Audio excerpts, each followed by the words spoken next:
Ce sont des statistiques qui n'étonnent pas les associations représentant les psychologues de la province.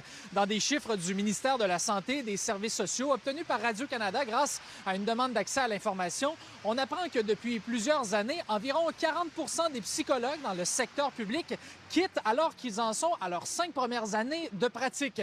Ce que les représentants de leurs associations craignent maintenant, c'est une perte d'expertise dans le secteur public, expliquée notamment par une liberté qui est moins importante dans le public par rapport au privé, ce qu'ils recherchent souvent en partant. Il y a vraiment une grande proportion, qui veulent travailler dans le réseau.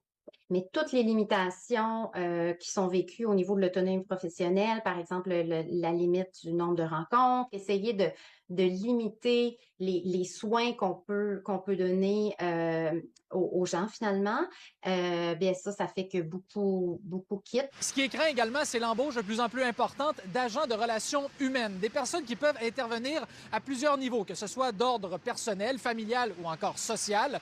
Mais leur champ d'expertise est très large. Ça va, oui, de la psychologie aux dépendances jusqu'à la criminalité. Ce que les psychologues disent maintenant, c'est que ces personnes n'ont pas l'expertise exacte pour aider au niveau psychologique et ils craignent que leur embauche ne serve à compenser le départ des psychologues. C'est certainement pas une mauvaise idée d'intégrer des agents de relations humaines dans le réseau de la santé parce qu'ils peuvent faire des choses fort utiles, fort pertinentes. Mais il faut réfléchir sur ce qu'on va leur confier parce qu'ils ne pourront pas remplacer les professionnels qualifiés qui quittent. Les représentants des psychologues espèrent une amélioration générale des conditions dans le réseau public, mais de son côté, le ministre Lionel Carman explique qu'il travaille présentement à améliorer la rétention, notamment en offrant plus de latitude clinique.